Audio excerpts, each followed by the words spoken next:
Well, welcome. This is Julina Ogilvie with Women on Wealth. This is the 88th episode. And the topic today is Advisors Alpha. And this is where we want to unlock the true value of financial advice. And to have this conversation with me today, I'm thrilled to have Maria Quinn, who is a senior advice strategist at Vanguard. Hi, Maria. Hi, thank you so much for having me. Oh, I'm excited about this one because this is a really hot topic of why should I use an advisor, right? Yeah, What's the value I'm going to get out of it? What's the fee? And so I think trying to put the qualitative aspect around it with some quantitative, I know that you're going to give us some really good insight on that today. Before we get into that, let me introduce you. And first, I'll introduce Vanguard because Vanguard is one of the largest investment companies in the world, always known for historically low cost funds. And maybe 20 years ago, maybe not so much on the advice side. We're going to bring this all together, but you've always had an emphasis on long-term investing, we which have. which I love. Yeah. And so for you specifically, I know you've been there just over 10 years. In your current role, you're responsible for bringing thought leadership and methodology to life through innovative content, service offers, technology. You have written and contributed numerous research papers. I know you're traveling like crazy. You're constantly speaking at various client and industry events. And then prior to Vanguard, you were on the nonprofit side. I was. Yeah. Big So shift. big shift. Yes. Yes. So thank you for being on and doing this. And as I said to you, I remember when the idea of Advisors Alpha first came out. So now I'm dating myself because has it really been over 20 years? The original concept, yes, came out 20 years ago. It was published in 2000. Amazing. And at the time, Vanguard was not really known for providing this type of advice. We were not. And we've come a long way when it comes to our partnership and working with financial advisors and intermediaries and all the firms that they represent. But essentially in 2000, two of my colleagues, one who since left the firm, they sat down and they had been advice practitioners and they were looking at some sweeping demographic changes, right? We were looking at baby boomers entering into retirement, into pre-retirement 20 years ago, complexity of wealth issues with their amassed wealth, because obviously they control substantial private wealth. And we started looking at, just people needing advice, right? And the original premise of the paper, it was 13 pages.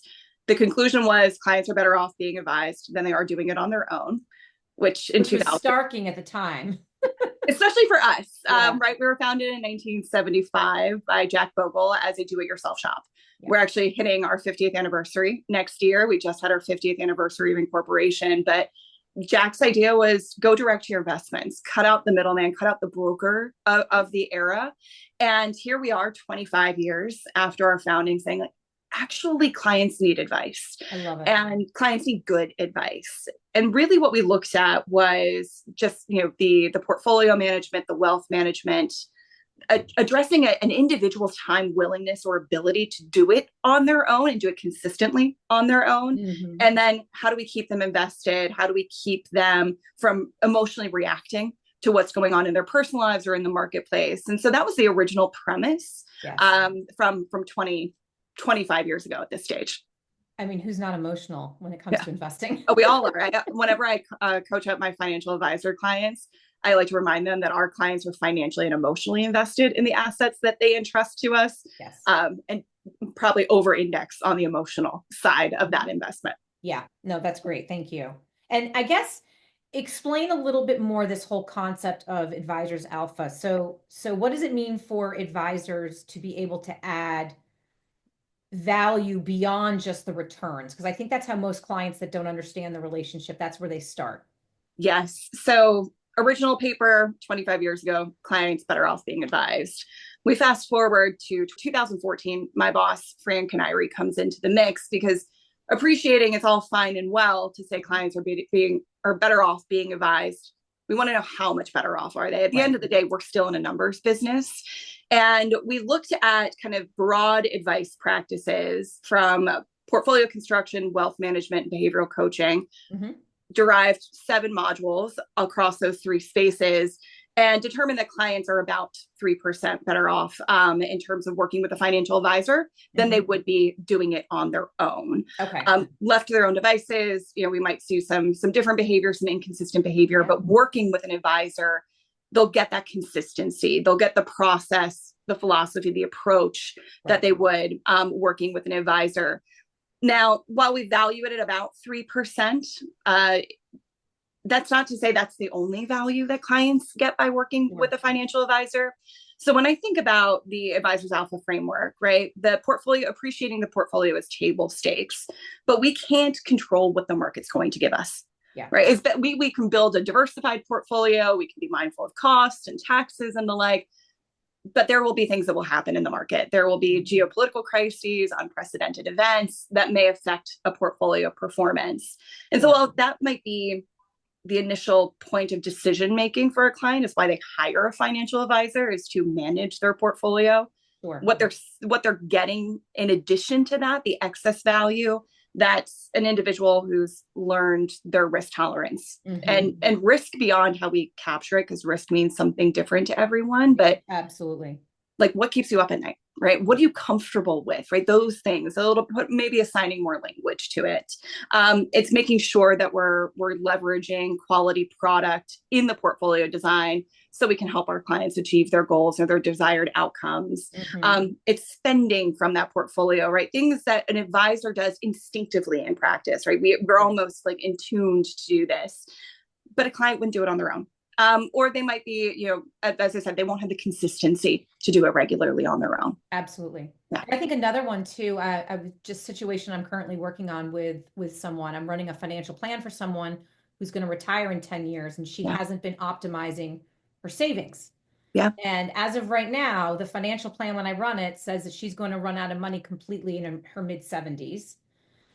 However, if she just saves for the next 10 years while she's still working, she will have a lot of money by the age of 95. She doesn't run out of money. And, and so I'm thinking of situations like that. It's like, how do you put a number around that when someone doesn't understand that value? It's true. And when I think of the conversations with the client of, what's your number for retirement? And they're like, well, you tell me.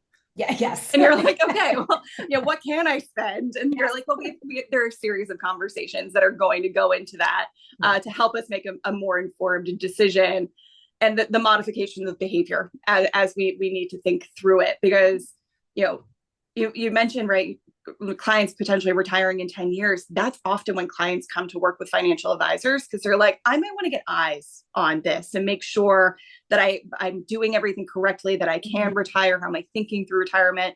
Because not only is it a major financial kind of moment in their lifetime, it's a major psychological moment as well, from going from accumulation to now I have to spend. And like, is this going to work? How am I going to think through that? And when I think of the value that a client gets by that, we can't quantify that, right? There's so much more emotional value that clients get, knowing that there's someone that's helping them and maybe keeping them accountable along the way. Accountability is a big thing. I can't tell you how many times you hear it, right? When most come to us with a pivotal change. Yeah. Divorce, death, retirement, those pivotal moments. And then you always have that follow-up of, I wish I'd come to you earlier. Yeah. Right. Yeah. And I don't know how to quantify that. Yeah. Like, come please start with us as early as possible. I know. But we don't teach that either, because I think about that from an education perspective, right? We're very bad about teaching personal finance, teaching budgeting, thinking through, basic investments. That is a whole other podcast. It's a completely different podcast that would derail us. But, I think about the opportunity to educate earlier so people can see, actually, it is really beneficial for me to start thinking through this and to have someone that can be a trusted partner with me as I navigate. So this leads into my next question, because for example, here at Principal Wealth, we are all about education to our clients. Whether they want to listen to it or not, they know it's there. Yeah. So the Advisors Alpha talks about behavioral coaching. Yes. And can you explain kind of the importance of this piece of it? Yes. I very high level, right? You could have the most beautiful portfolio in the entire world. You could have a crystal ball where you've been able to foresee everything that's possibly going to happen. It could have the best tax treatment imaginable. You're maximizing the return potential out of that portfolio. But if every time, the sky falls, and the sky falling could be something going on in a client's personal life. It could be Jerome Powell talking about interest rates. It could be any form of market valuations or, returns. Election. Various geopolitical events that occur across the globe. And if the natural inclination is to go into defensive mode or I observe something changing, some stimulus has changed, I need to react to it. Yes. And the knee-jerk reaction we always talk about in the industry is I want to go to cash. Because I know what cash is. I know, I can put that in my mattress. I have peace of mind with cash. All of the planning that we do doesn't matter if we constantly have this defensive mode, and I would say a rational defensive mode to protect what we have, to wait for some indication of when it should be fine to get back into the marketplace, because there will be something that'll cue us to know when it's best to reinvest. And so coaching is so important. And when we think of coaching, there's a major trend in the industry to talk about behavioral finance. Yes. And anchored in psychology, behavioral finance, the reason why we deliberately took a departure and focused on coaching, behavioral finance tells us that we're irrational. And we are. Psychologically, everyone is irrational. Yes. Behavioral finance tells us that we're biased, and we all are, right? It's like how we interact with our world and how we respond to things in our world is expressed through the form of biases. But what we've observed is no one wants to hear that they're irrational. No. And no one wants to hear that they're biased, right? Those are fairly triggering things. So where can we come from a place where everyone is set up psychologically in a positive way to have conversations? Because when a client, something goes on in the market, something goes on in their life, and they want to wholesale abandon their plan, they want to go into cash, they want to become more defensive, that is a natural emotional reaction. And to say it's irrational psychologically, by the definition it is, but to say it's irrational can really devalue a client. And so we want them to hear what we have to say. So we come from coaching. We want to anchor on positive language, leaning in with empathy, right? Talking more constructively versus kind of the stale, I would say nomenclature that exists within the marketplace right now about how investors behave, and how investor behavior is always bad. Yes. Absolutely. And I think it's so interesting. So this is a hot topic for us with our clients right now, because when you look at the levels of cash that investors are sitting in today, not corporations, investors, we are sitting at an all-time high. It is far above where we were with the financial crisis. It's far above the pandemic. Yeah. And I'm like, wow, we're exiting probably one of the best calendar years of the performance of the S&P. And yet we as investors have chosen to be more money in cash than ever before, maybe because I can get 4.7%. That's tough. So when I joined Vanguard over a decade ago now, I was sitting, I wasn't licensed, as you mentioned, right? It was a major career departure for me to come into the space. And so I had to get my licenses. Much like Vanguard, which still does have a direct retail business, I was on the phone with clients in our ultra high net worth division.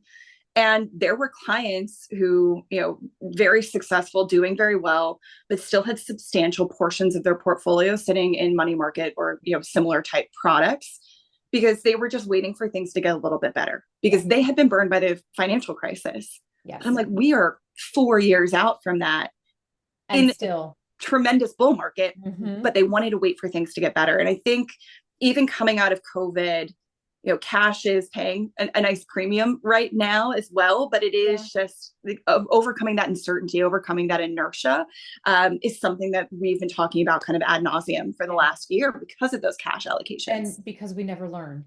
Yeah, we don't. Yeah. I mean, we do, but we just have to learn the same thing over and over again. Hence the coaching. Hence the coaching. Yes. So you also talk about, I love this, optimal portfolio construction and asset allocation. Yes. Which there may be listeners that have no idea what that means. So can you describe why it's so important? I don't want to say it's like a get back to basics when it comes to portfolio construction, but we have to start with the basics though. we have to start with the basics. And when we think about like an overall portfolio, a portfolio we design in order to help us achieve a goal. So if we anchor all of this, say, in your goals-based financial planning approach, the portfolio and the allocation of that portfolio are tools that will help us ultimately achieve what we're looking to achieve with our financial outcomes. But when it comes to portfolio construction, right, we really have a couple of levers. You have some fancy bells and whistles now that you could incorporate, but it's generally going to be a mixture of stocks, bonds, and cash in some way, shape, or form. And then depending on what our client's profile might be and what they're looking to invest in or maybe diversify away from, maybe we do start adding in alternative investments, private equity, private credit, et cetera. But ultimately, it's, in furtherance of our broader objective of achieving a goal and doing that in a diversified manner.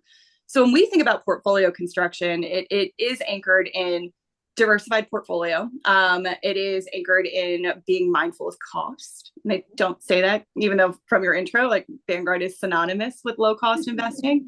But I think about it from a financial advisor perspective. Cost is something that we can control for. And we want to make sure, if we want to give our clients the potential for maximizing return, cost is going to be something that we're going to have to be thinking about in portfolio construction. We want to make sure that we are goal oriented in the design of these portfolios, as I had alluded to, and then there has to be a discipline model, right? We have to let portfolios do what they're going to do. And sometimes there's going to be volatility in the market that's going to challenge that, volatility in our own lives that's going to challenge that. But we think just about the basic kind of, we refer to them as our principles for investing success, right? Keep it very, very simple, keep it very basic. But one thing, as you'd mentioned, when it comes to asset allocation is going to be, right, that mix of your stocks, bonds, and cash. For me, though, when I talk to a lot of financial advisors about the asset allocation conversation, it's so easy to let it be done by a form and let an algorithm help us with that. Algorithms make us really efficient. Okay. But when we talk to clients about better understanding their risk tolerance, that's going to inform what this asset allocation is going to look like. I could go online right now and I could Google a risk tolerance questionnaire, and I'd probably get some boilerplate language that would help me think through that with a client. But when I think about the conversation of that, the conversation is, you're learning a lot about their relationship with money. You're learning a lot about their behaviors previously, how they learn their information, what they're looking to achieve. So I think that the asset allocation conversation is a very powerful conversation. Right. And then when we bring that back to the client, we're like, the reason we're spending so much time with this upfront is we know that asset allocation is going to be the primary driver of what your investment return is going to look like over the next 2, 5, 10, 15, 20, 30 years that we're going to be investing in these portfolios together. And so I think it is being very mindful of taking that time up front, getting it right. Because as I'm sure you've observed, when the market's doing really well, clients will take all the risk in the world. Amazing how that happens. Yeah. And then there's a hiccup or something that occurs. And we've had a few events this year. They went through it at the door. Right. I don't want risk. I want all of the return and, no risk on the table at all. So I think it is, it's not a one and done conversation. It's probably something we revisit all the time. As you were talking about your client scenario earlier, if she's going to have to start changing some savings behavior, right? Thinking through asset allocation as well. How are we thinking about the return potential of this portfolio over the next 10 years that may also help us address be it a savings gap, as a earnings gap, women in the wealth gap, right? And asset allocation is an incredibly powerful tool to help us build those appropriate portfolios for our clients for their long term. And I've seen, Maria, for decades now, I've seen these studies that talk about the fact that asset allocation, when it comes to your long-term return, is the largest contributor. I've seen studies that say asset allocation makes up 90% of the return you get over time. Yeah. It's not about finding the next NVIDIA. Why don't I own more? Why aren't we in Bitcoin right now? Right? It's I talked about Bitcoin last week for maybe the first time in months. Of course. And I was because everyone now wishes they owned it. Right. And all portfolios should be 100% NVIDIA. We should have seen the signs. I know. But it is such an important piece, and having that discussion and having an understanding of, we have clients that come to us that have been sitting 20% in cash in their retirement plan because they didn't know what to do. Yeah. Or on the flip side, I have another one right now that's 96% in equities, and she doesn't like risk. And so Yeah. we have to find that I'm a balance yeah. of what's appropriate. So thank you for going through that. Yeah. So cost reduction, you mentioned this, but what are the common fees that investors overlook when they go through this process? So we think about cost in two ways, right? So you have the cost of the investments themselves, right? The cost to run those unique investment portfolios, be they, the individual mutual fund, the model, however the assets might be invested in that. And then you have the advice fees. And there are a couple of other fees that might be associated with the investments, kind of think your 12b-1s, your pass-through fees that clients might get from various investments. But essentially, when it's coming to either your ETF, your mutual fund, you're going to pay an associated fee with that portfolio. Those fees are contributing to, when I think about Vanguard structure, we're a little bit different in the marketplace because we're mutually owned. So a shareholder of a Vanguard mutual fund or ETF, they own the fund, and the company that I work for is a management company that's essentially owned by the fund. So we're contractually obligated to operate all of our products at cost. Okay, that's an interesting point. Yeah. Yeah, we're not a nonprofit, which sometimes you'll hear we say we aggressively pursue profit, but the way our structure is, right, where we basically are just stewards of the funds themselves. That means those fees, which for us are very low cost, deliberately so. We pay salaries. We have, keeping the lights on in our real estate. We have technology, et cetera. So those are what the fees pay when you think about what the investment fee is. And there'll be some additional things, that you might want to consider, as associated or ancillary fees or pass-through expenses on certain product types. And then there's the fee for advice, right? So, right, we're providing a very valuable service to our clients at the end of the day. And we charge a fee associated with that. That might be, if it is an advisory fee, so it's just a flat percentage of the assets that our clients have with us. You see some firms have different types of fee structures. The older model, as I mentioned, this idea of, cut out the broker. It used to be, commission-based charges. So there was constantly transactions in a portfolio. But we've moved really towards kind of this advisory structure where it's going to be a flat fee or a flat rate on the portfolio for the advice. But it puts us on the same side of the table with the client because, we want them to do really well.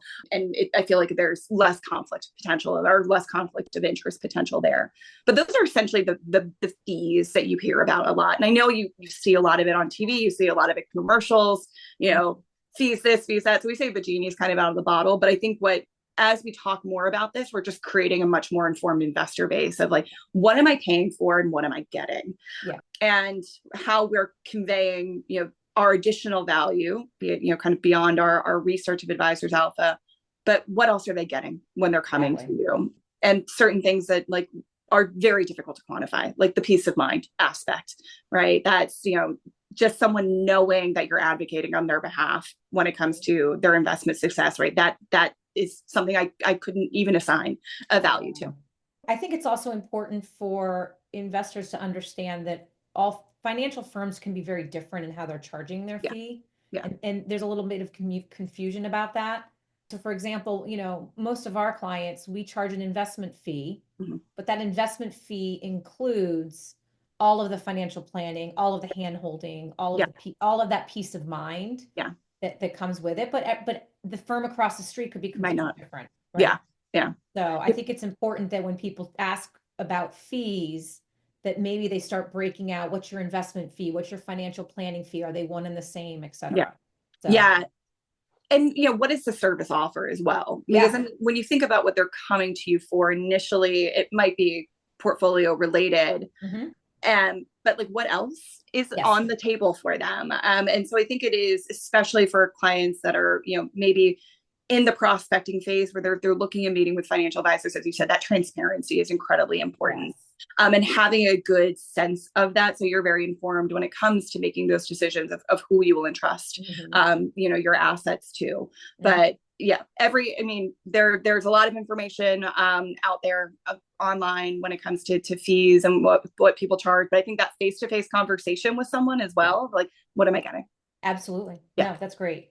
And another hot button, tax efficient investing, Yes. right? This is, and again, I think this is an area that sometimes investors that aren't familiar with the investing process, it's, I think, an important question to ask. Yeah. So can you talk about what, practical ways advisors can help create tax efficiency in their portfolio? A number of ways. Obviously, I mean, we have entire investment solutions now that are geared towards tax efficiency. When you think about personalized indexing solutions that might be out there, a lot of it comes down to the basics of how we're building that portfolio. And we're never, I don't think we're going to get ourselves into a position where our clients are never going to pay taxes, right? There's always certain things that are certain in life, and taxes are one of them. But what we really look to achieve for clients is maximizing the after-tax value of the portfolio. And there are a number of portfolio construction tools available to us, a number of financial planning tools available to us when it comes to achieving that aim. The utilization of a low-cost index fund solution, that could be an index mutual fund, an index ETF. Again, being mindful of cost, keeping that down low, but also the utilization of the index product in order to minimize turnover. Yes. Right. They're not a knock on active management at all. We're a large active manager as well, but particularly for the clients that are very tax sensitive or very tax aware, we want to be mindful of the actively managed products that we're incorporating in, say, their taxable account. I was just going to say, right. There's certain buckets that are more tax efficient than others. Exactly. Right. We can talk, asset location in a second, because that I think is incredibly important, and maybe the biggest tool of all. But we just want to be mindful of the product that we're using, where we're using it, and the allocation we have to that type of product. Then we just want to think about, what, are we able to tax loss harvest? That's another tool that would be available to us, where we can carry those forward as we think about not tax planning just for this year and the tax efficiency of the portfolio this year, but the longevity of that tax efficiency. But asset location, and this is, I think, like the greatest benefit of working with a financial advisor, is knowing how and where to invest. So as we're thinking about those maybe higher turnover products that are churning a lot of capital gains, that are, kicking out dividends, putting them in a tax sheltered account vehicle, be that your, traditional IRAs, what have you, but something where you're not your traditional brokerage account, which would be your taxable account. And doing that very deliberately, because that'll give that portfolio the ability to grow, the ability to potentially outperform the market, right? As we think about active management, that is their mandate. But doing it in a way where your client's not getting hit with a massive tax bill year over year, and maybe just unaware of it. Because left to our own devices, right, unless we're being incredibly mindful of it up front, you may only be investing in one type of account. You may not be leveraging location to help you maximize your growth potential in a portfolio. You also might find that, like, clients that maybe if they only have one different account, a vehicle available to them, they don't know that they could be investing in different types of accounts. For a positive goal or for a negative, right? Maybe they're only investing in a traditional IRA, but they're looking to spend from that earlier than they should because they're not aware of the rules. Or, they only have taxable accounts, but they weren't aware that they could have some form of tax sheltered vehicle to help them grow their assets until they need them in retirement. So I think that, as you mentioned, right, there's always a need for education, but tax is something clients are very, very, I think, focused on, very aware of. And there are just things that, they can get great benefit of when working with a financial advisor who's doing this every single day and who's aware of all the kind of the tips and tricks along the way to help them over their long term. Yeah. And I don't want to suggest that this is meant for everyone, because it's not. I've found this through the process. But one of the things I'm thinking of is, especially as clients retire, does it make sense to do a Roth conversion? Yes. Right? You have all of your money in a traditional IRA, and you know that you're going to have to start taking out your required distributions. You're going to get taxed on it.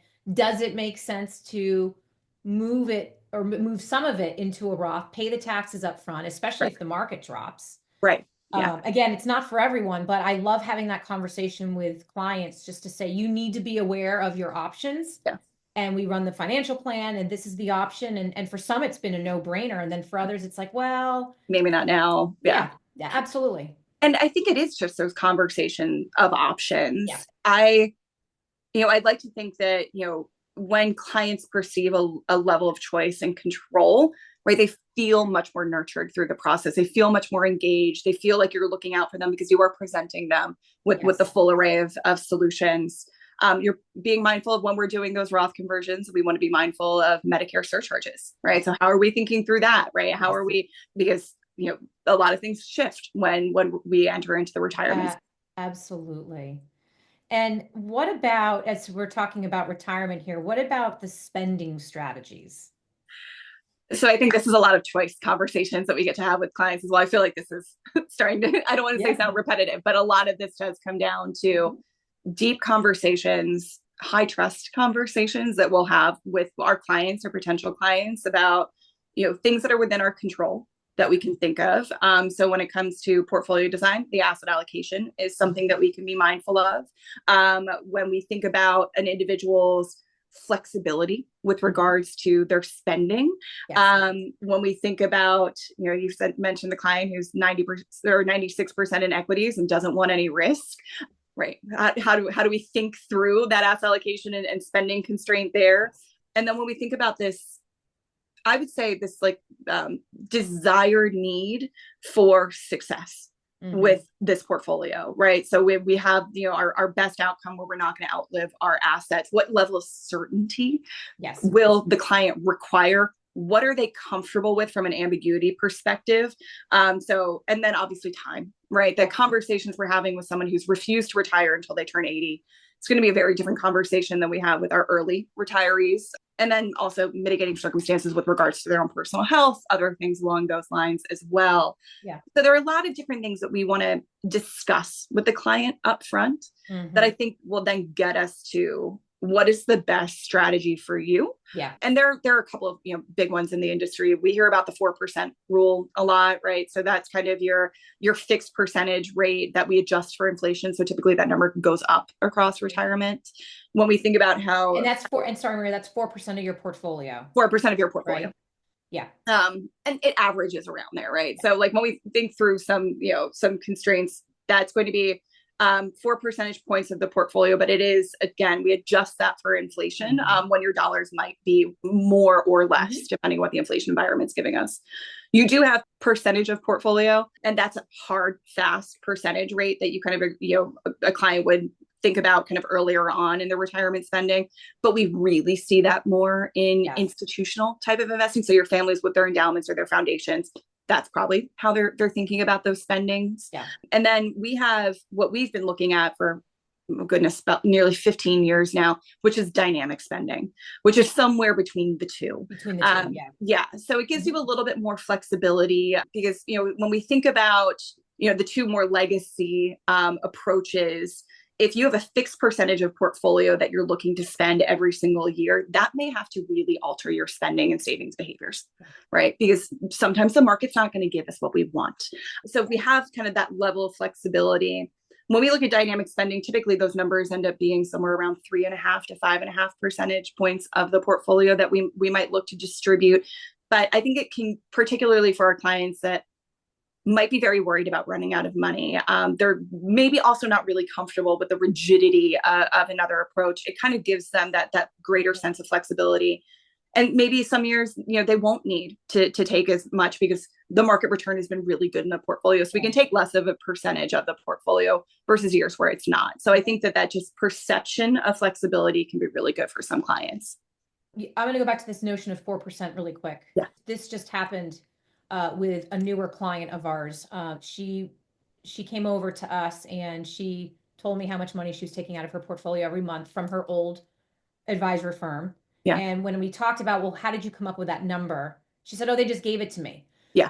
Interestingly enough, it was 6% of the portfolio. So when we started running the financial analysis, as you're already going to know, she was quickly running out of money. Yeah. And so I said, what if we looked at 4%?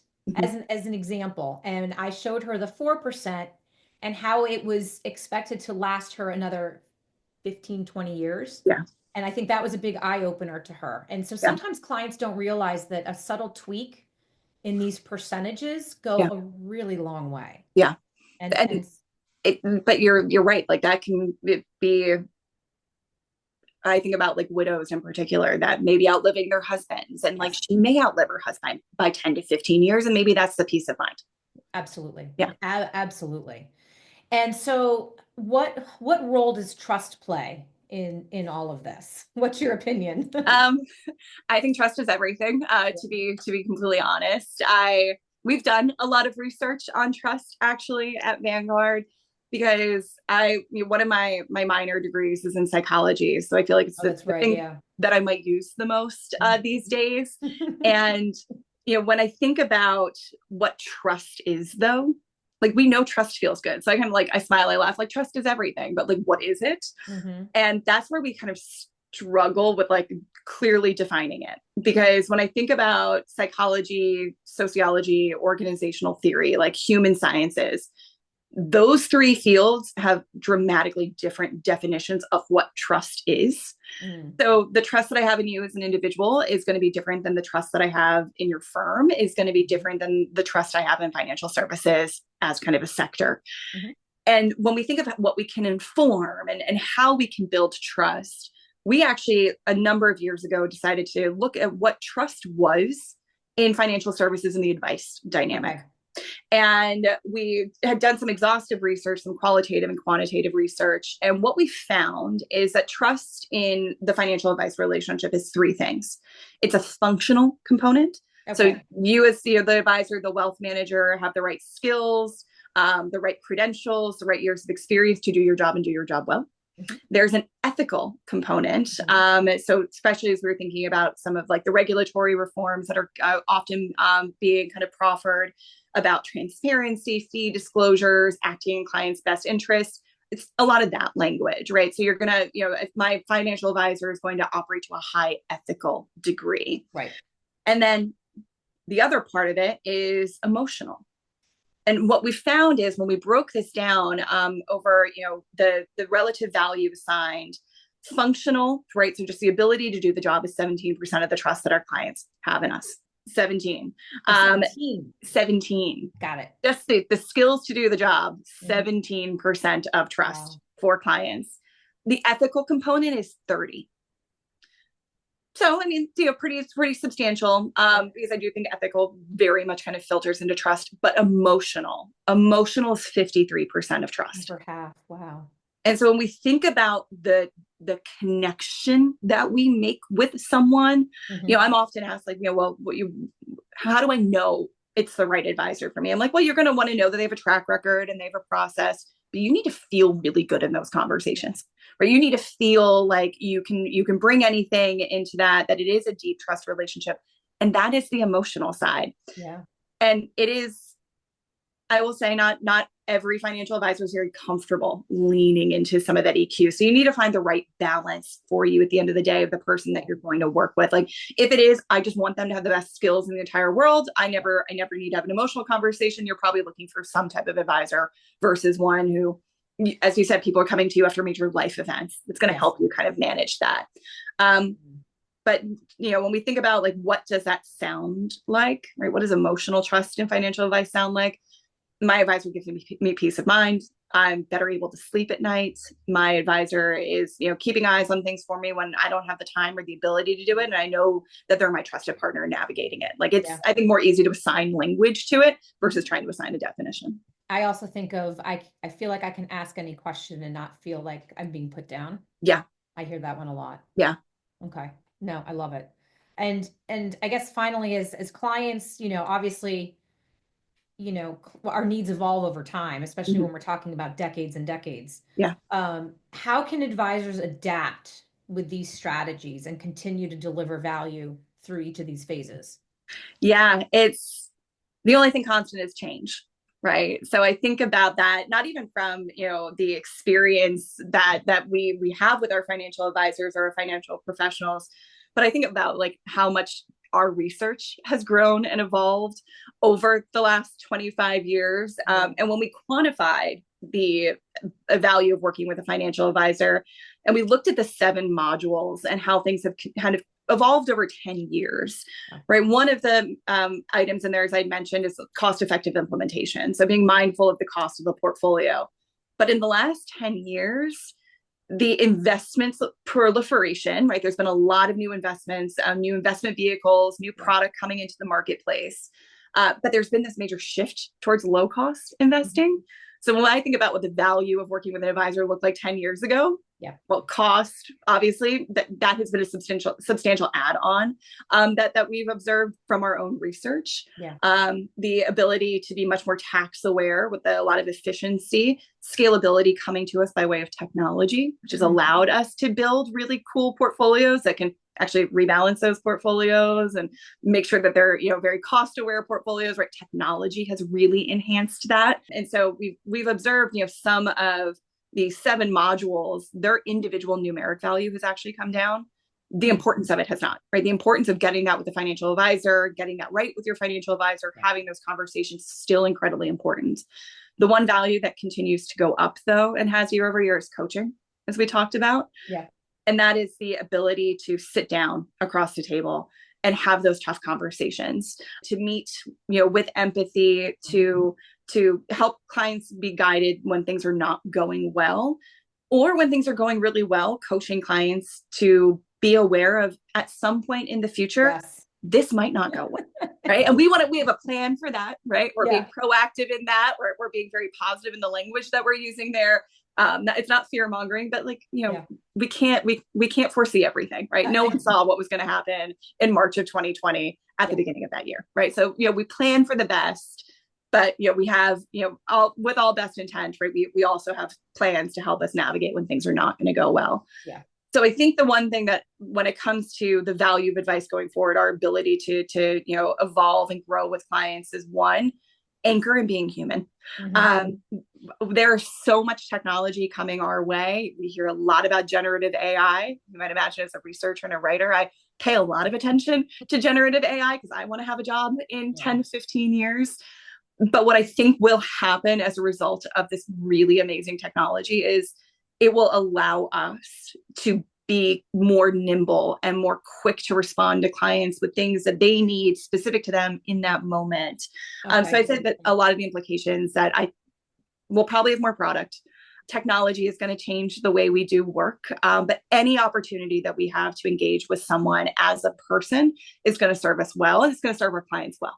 No, I agree. I was just laughing because one of my conversations last week with a client, and we sat down, I handed the statement over, and I'm like, listen, and they go, no, we already know what you're going to say. We know it's really up, and we expect it to be down at some point. We're prepared, Julina. We're okay. You're coaching well. I was like, okay, good. Well, and what we talk a lot, we kind of riff as a team a little bit about, what additional things can we bring into the marketplace for financial advisors to use. And I often come back to the, you get what you expect. And if what we're showing to the client is just what the market is giving them, right? There are probably a lot of conversations. You've obviously coached your clients really well. They're like, I don't even really need to look at the statement, but thinking about, what are we looking to achieve? How are we in progress to our goals? How we frame that conversation, I think, is a really important thing, because I'm sure, that it takes a lot of time to coach clients to the point where they know, I know the market's doing really well. That's not a guarantee going forward. So kudos to you for doing that. Well, I think, to your point, especially if, we're not in front of them every day, the media is, right? All day, those day. Emotions are getting drawn and drawn and drawn. And so I sometimes keep saying, I know I sound like a broken record, but I do need to repeat myself. And Well, you need to say things at least 3 to 4 times before someone hears it. And to your point, you're not standing in their living room and turning off the news. You don't need to pay attention to it. Trust me. Right. They're 24-hour news stations for a reason, and everything's always breaking news, and there's always something going on. And at the end of the day, it's not going to matter all that much in a portfolio, right? The market's going to do what it's going to do. But that's why they work with you to kind of keep them adhering to the path. Well, Maria, thank you for all of this information. Again, I think there's so much packed in here. I'm going to go back to where you started, where you had suggested that, the quantitative aspect in Vanguard's mind is around a 3% value over time. Correct. So I'm just thinking of, I'm going back to the basics, right? But I had this There we go. conversation with someone this morning about the power of compounding. Yes. So when you think of, okay, how much more would I make if it's 3%? It's not just 3% because that 3% is getting added back into your portfolio and it's growing like a snowball effect over 10, 20, however many years. Yeah. And And I will say with that though, right? So while the number isn't quite annualized, it sure, averages out to be about 3%. fair. When we think though about coaching, so coaching is upwards of 2% of that 3%. And when there is volatility in the marketplace, that is where the most benefit comes by way of working with a financial advisor. And we think about, I use COVID a lot as an example, but when we think if your client called you on March, 23rd of 2020, when the market hit the bottom and they're like, I want to go 100% into cash, a rational reaction to what they were seeing because it was so, I hate using the word unprecedented, unforeseen in the marketplace. Had they done that, right? Or if they themselves, were just investing their own dollars and they weren't working with an advisor, we know by the end of the year, right? The S&P 500 alone was up over 18%. That is a significant swing when we think about the value that we're bringing. And we don't quantify it to the kind of that individual level, but we say it's around 3%. Yeah. It could be more for some clients. It could be less for other clients, depending on how they invest. But it's incredibly, incredibly significant to clients being able to achieve their goals. If your suggestion is that 2/3 of that value added return is coming from coaching, the only way you're going to get coached is if your advisor returns your call. Yes. Has a cadence of a conversation with you about what's going on, what you should be doing, what's changed in your life. I'm stating the obvious, but most of our clients that come to our firm, the first thing they say to me is, I couldn't get my advisor on the phone. I can't talk to them. And so I guess my point is that's not a normal relationship. And you're confirming that there is this advice behind it and you need to have a relationship with them. You do. Yeah. You need that's what I anchor on. Like you want to be a human to a human. And the only way you can do that is if you actually can develop a relationship. Can you come and sit in on all my prospect meetings? I would be when I'm not traveling for work. I'll pop up. Thank you so much for all this insight. I really appreciate it. And honestly, the resources that Vanguard has built for advisors and for individuals over the last 10, 20 years, it really has been amazing to watch. So we appreciate it. Thank you. Thank you very much. Thank you so much for having me.